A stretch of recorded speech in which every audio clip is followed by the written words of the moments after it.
안녕하세요. 똠똠테크 구독자 여러분, 사연입니다. 오늘은 신형 5 시리즈를 드디어 타보는 날입니다. 이미 지난 5월이었죠. 이 신형 5 시리즈 그리고 6 시리즈가 월드 프리미어로 전 세계에 처음 공개되는 자리가 바로 우리나라 대한민국이었고, 인천 영종도에서 현장 영상도 그렇고요, 또 리뷰도 그렇고 이미 전해드린 바가 있습니다. 그 모델이 이제 출시를 이렇게 한 건데요.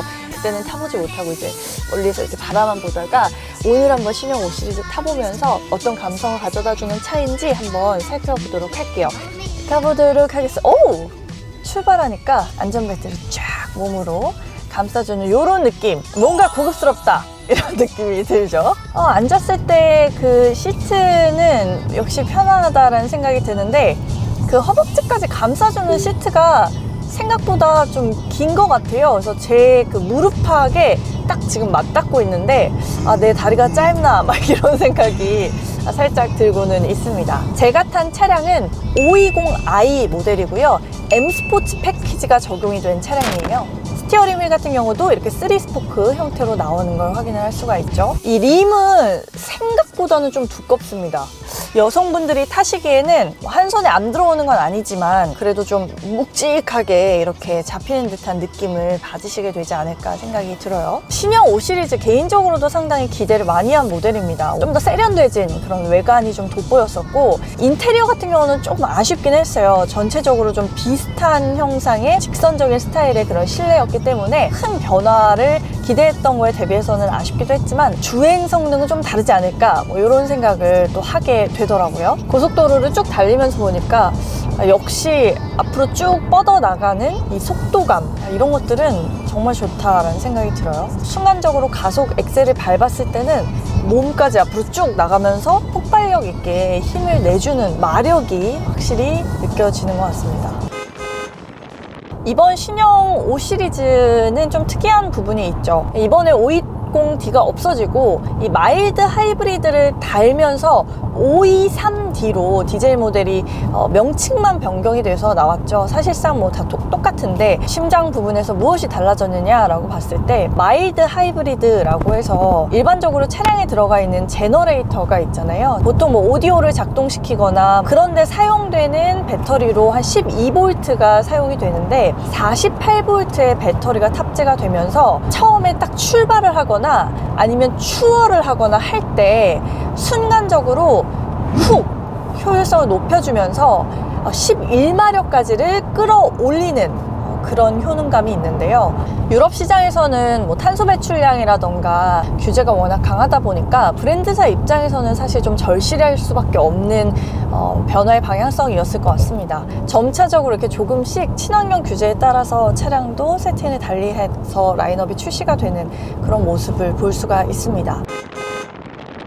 근데 5 시리즈는 운전자를 이 5 시리즈도 좀 받아들이는 시간이 약간 있는 것 같다라는 생각이 듭니다. 이 친구와 내가 하나가 되는 그런 순간부터는 좀 주행이 더 즐거워지는 느낌이 있는데, 첫인상은 생각보다 좀 체급이 있게 느껴져서 저한테는 살짝 부담스럽긴 했거든요. 코너링은 상당히 직관적인 것 같아요.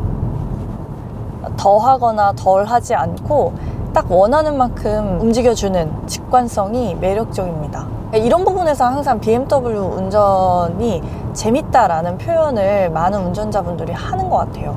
핸들이 너무 가볍지도 않으면서 그렇다고 너무 무겁지도 않으면서, 주행하면서 느껴지는 진동감 같은 경우는 거의 크지 않습니다.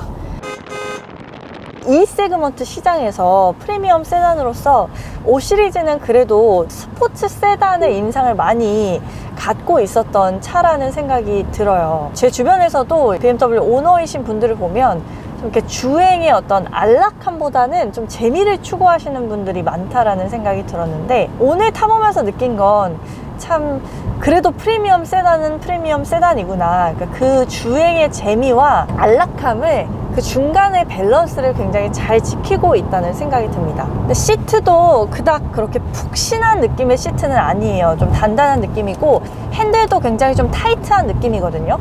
림도 굵고 좀 타이트하게 움직이다 보니까 쉬운 느낌은 아닌, 그래서 드라이버에게는 정말 재밌을 수 있는데 승객 입장에서 봤을 때 매력적인 차일까에 대해서는 누군가를 한번 태워보고 의견을 묻고 싶다라는 생각이 좀 드네요. 드라이빙 어시스턴트 기능도 한번 사용을 해볼게요.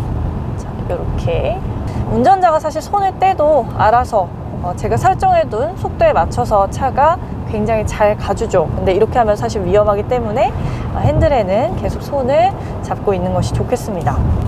제가 한번 살짝 핸들을 꺾으려고 하면 자기가 알아서 이렇게 다가오고요. 우측으로도 보면 제가 꺾으려고 해도 자기가 알아서 차선 유지 기능이 적용이 되기 때문에 핸들을 가운데 딱 조향을 시켜줍니다. 자, 막간을 이용해 드라이브 모드도 한번 변경을 해볼게요.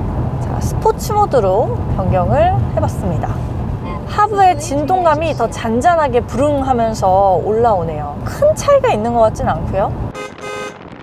지금 이 차량 같은 경우는 최고 출력은 184마력 나오고요. 최대 토크는 29.6kgm 나오는 수준입니다. 자, 이렇게 신형 5 시리즈를 타고 살짝 밖으로 나와봤습니다. 구형에 있었던 좀 밋밋한 느낌을 상당히 많이 소거하고 좀 튀는 모습을 보여주고 있습니다. 사실 조금 아쉬운 점도 발견이 됐습니다. 주차를 하려고 보니까 서라운드 뷰가 제공이 되지가 않더라고요. 이번 신형 5 시리즈에서 옵션들이 많이 빠졌다라는 평가를 받고 있어서 무엇 때문에 과연 그렇게 됐는지 한번 살펴보도록 하겠습니다. BMW 코리아 상품기획팀의 김성환입니다. 네, 제가 오늘 가장 찾은 분이에요. 네. 일단 소비자들이 원하는 옵션, 소프트 클로징이라던가 선쉐이드, 서라운드 뷰 이런 것들이 빠져있다 옵션이 왜 그러느냐라는 거에 대해 궁금해하시는 분들이 있을 것 같은데 혹시 어떻게 생각을 하시나요? 새롭게 출시하는 뉴 5 시리즈가 단종된 모델보다 옵션이 숫자적으로 빠진 듯한 모습을 보이는 것은 맞지만 기존의 그러한 옵션들이 사용 빈도 측면에서는 낮은 옵션 사양들이거든요. 반면에 이번에 출시하는 뉴 5 시리즈에는 드라이빙 어시스트 프로페셔널 그리고 후진 어시스트라는 기능들이 기본적으로 추가가 되어 있고요. 이 밖에 일상 주행에서 자주 사용하는 것들 디지털 키라든지 안드로이드 오토 스마트 연동 기술 이러한 옵션들이 대거 추가가 되어 있기 때문에 막상 차를 만나 보시면 기존보다 옵션이 빠졌다고 그렇게 느낄 만한 부분은 아닌 것 같고요. 혹시 그러면 그 사용 빈도가 낮다라는 부분에 대한 데이터는 어떻게 수집을 하시나요? 예를 들어서 선블라인드 같은 경우에는 모든 고객분들이 거의 다 그 틴팅을 하지 않습니까? 빛을 차단을 막을 수가 있는데 선블라인드까지 많이 하지는 않거든요. 레이저 라이트 또한 우리나라 도로 상황이 가로등이 없는 곳이 그렇게 많지가 않기 때문에 그러한 부분들을 따져보시면 사용 빈도가 낮을 거라고 저희는 생각을 하고 있습니다. 소비자들 일부는 차량이 연식 변경이 되면서 그 여론을 반영을 해서 이 시간이 지날수록 옵션이 결국 강화돼서 나올 것이다. 그래서 그냥 기다리자. 이런 분들도 있더라고요. 어떻게 생각하시나요? 신차가 시간이 지나게 되면 인기가 또 식기가 마련이고요. 그렇게 되다 보면 이 상품을 좀 더 매력적이고 새롭게 보일 수 있도록 해야 되는 부분이 있기 때문에 뉴 5 시리즈도 일정 시간이 지나면 어느 정도의 옵션이 추가될 수는 있을 것 같습니다. 네. 이 세그먼트에 속하는 프리미엄 세단들이 사실 굉장히 경쟁이 치열하잖아요. 이번 신형 5 시리즈가 갖는 아주 특별한 경쟁력으로 꼽을 만한 것이 있다면 무엇이 있을까요? 일단 차량을 보시면 이전 세대보다 더 현대적이고 세련되게 디자인이 새롭게 바뀌었다는 게 큰 장점일 것 같고요. 그 다음에 아까 말씀드렸던 최신의 저희 반자율 주행 기능이라든지 추가가 되었음에도 불구하고 지난 모델 대비 가격을 100만 원에서 140만 원까지 낮게 책정을 해서 출시 가격을 설정한 만큼 좀 더 합리적이고 접근성을 가지는 매력적인 상품이라고 저희는 생각을 하고 있습니다. 그러니까 BMW 코리아의 전략은 이랬던 것 같아요. 새로운 신차가 나오면서 원래는 당연하게 있어야 할 가격 인상분을 아예 더 덜어서 100만 원 가까이를 인하를 시켜서 출시를 한 거죠.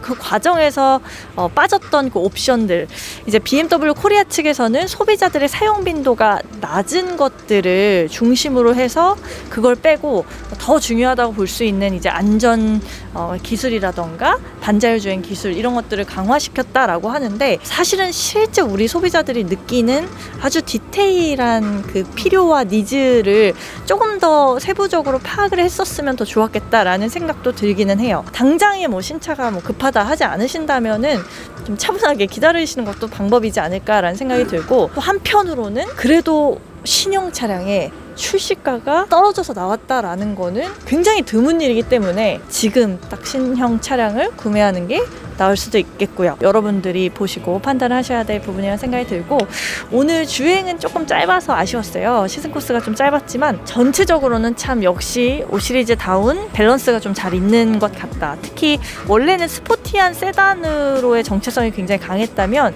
신형에서는 좀 더 안락한 느낌들이 많이 생기면서 럭셔리 세단으로서의 방향성을 좀 표방하고 있다라는 생각이 들었고요. 이 5 시리즈랑 E 클래스를 좀 비교하는 컨텐츠도 생각을 하고 있는데, 여러분들 댓글에 궁금하신 거 많이 달아주시면은 반영해서 제작을 하도록 하겠습니다. 환절기라서 날씨 많이 추워졌잖아요. 일교차 크니까 아침에 외출하실 때는 따뜻하게 입으시고 건강 챙기세요. 안녕.